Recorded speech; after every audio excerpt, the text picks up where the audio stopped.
Hey, Mr. Kaczynski here. Section double E of IXL's Algebra 1. We're going to divide radical expressions today. This is a doozy. Stick with me. It's really all about rationalizing this denominator, and to do that we have to remember this thing from when we were doing quadratics, and that's the sum and difference pattern.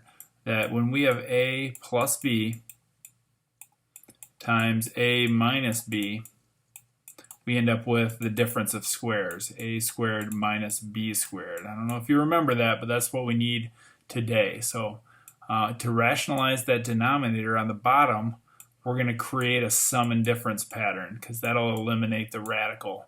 So 7 plus 3, or 7 plus the square root of 3 times 7 minus the square root of 3 will get rid of the radical. Whatever we do to the denominator, we also have to do to the numerator.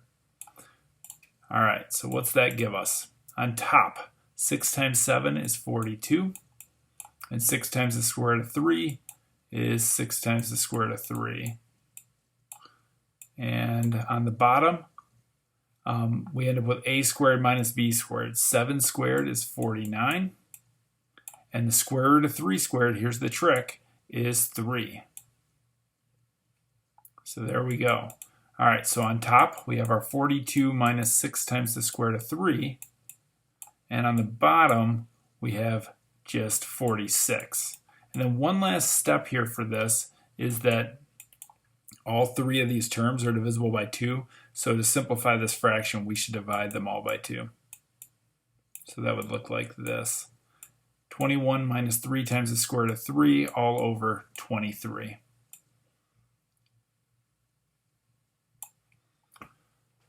Let's do another one. All right, so it's all about rationalizing the denominator as our first step. So I'm going to multiply down here by negative 4 plus the square root of 5, because now we have the sum and difference pattern, which is going to give us the difference of squares. On the numerator, I have to multiply by the same thing to keep it as an equivalent expression. All right, so 7 times negative 4 is negative 28. 7 times the square root of 5 is 7 times the square root of 5. On the bottom of this fraction, we have, again, sum and difference pattern. So it's going to be negative 4 squared, which is 16, minus square root of 5 squared, which is just 5. So that eliminates, that sum and difference pattern eliminates the radical on the bottom, which is called rationalizing the denominator. So our numerator, negative 28 plus 7 times the square root of 5, and our denominator 16 minus 5 is 11. That fraction cannot be simplified because all three terms do not have the same or a common factor, so we're done. All right, so now we have a radical in the numerator as well as the denominator. The process doesn't change though. It's all about the denominator here first. We're going to multiply by 10 minus the square root of 15. Got to do that in the numerator as well, 10 minus the square root of 15. The result when we do that, on top we get square root of 2 times 10 is 10 times the square root of 2. And square root of 2 times negative square root of 15 is negative square root of 30. On the bottom, a squared, or 10 squared, is 100. Minus b squared, square root of 15 squared is 15.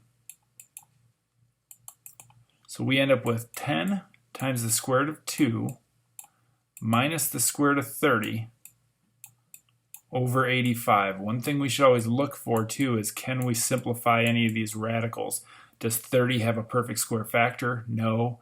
2 is a prime number, so it obviously doesn't have a perfect square factor.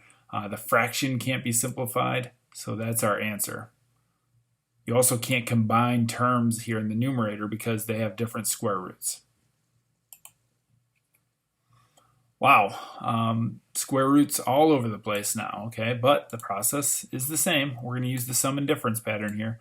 So in the denominator, we're going to multiply by square root of 7 plus square root of 15. Believe it or not, this one might actually be easier, the math on the bottom. Maybe not. All right, same thing on top, square root of 7 plus square root of 15.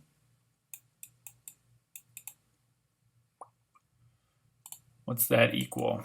Square root of, or negative square root of 6 times square root of 7 is negative square root of 42.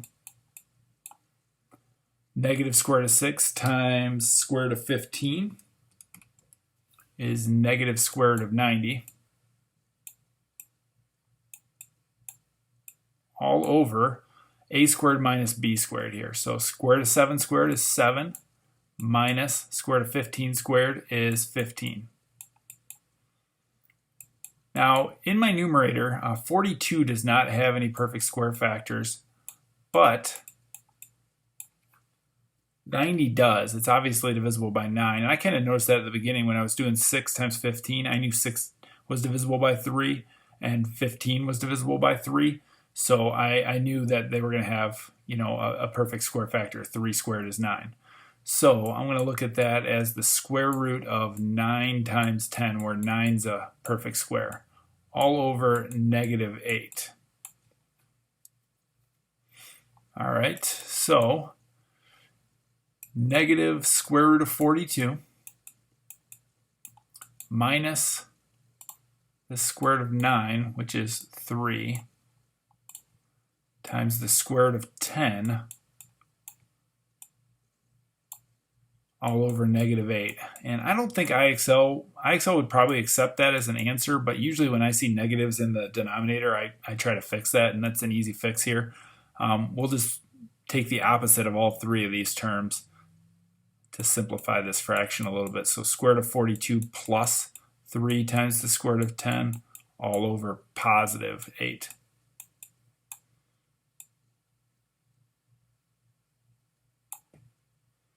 And we got one more, and it's a bit of a doozy. Stick with us.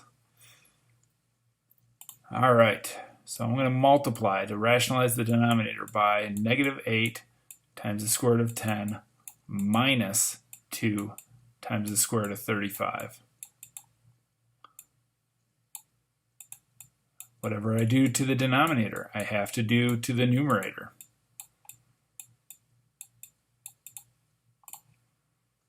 Okay, the result on top, square root of 35 times negative 8 times square root of 10 is negative 8 times the square root of whatever 35 times 10 is, and that's 350.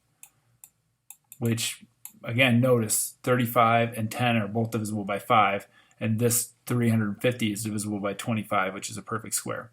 All right, and then square root of 35 times negative 2 times the square root of 35 is negative 2 times the square root of 35 times 35 is 1225, which actually is a perfect square, but we'll get to that in a second. In our denominator, this is where things get a little bit crazy. I'm going to try and use some mental math, so hang with me as I describe this. Negative 8 squared is 64. Square root of 10 squared is 10. So it would be 64 times 10 is 640. That's our a squared. And then 2 squared is 4. Square root of 35 squared is 35. And 35 times 4 is 140. All right, so numerator, negative 8 times the square root of 25 times 14, where 25 is a perfect square, minus 2 times, well, 1225 is a perfect square, so you know what, I'll just hold on that for just a second. All over 500, which equals negative 8. The square root of 25 is 5 times the square root of 14 minus 2. The square root of 1225 is 35, so times 35, all over 500. We're getting closer. Just a little bit more simplifying we can do. We have negative 40 times the square root of 14 minus 70, all over 500. Running out of room here a little bit. All three of these terms are divisible by 10, so let's divide them all by 10. Negative 4 times the square root of 14 minus 7 over 50, and now we're simplified. So that one's a tough one, no doubt. That falls up in the challenge zone. So go get yourself a SMART score of 100 on divide radical expressions in section EE of IXL's Algebra 1.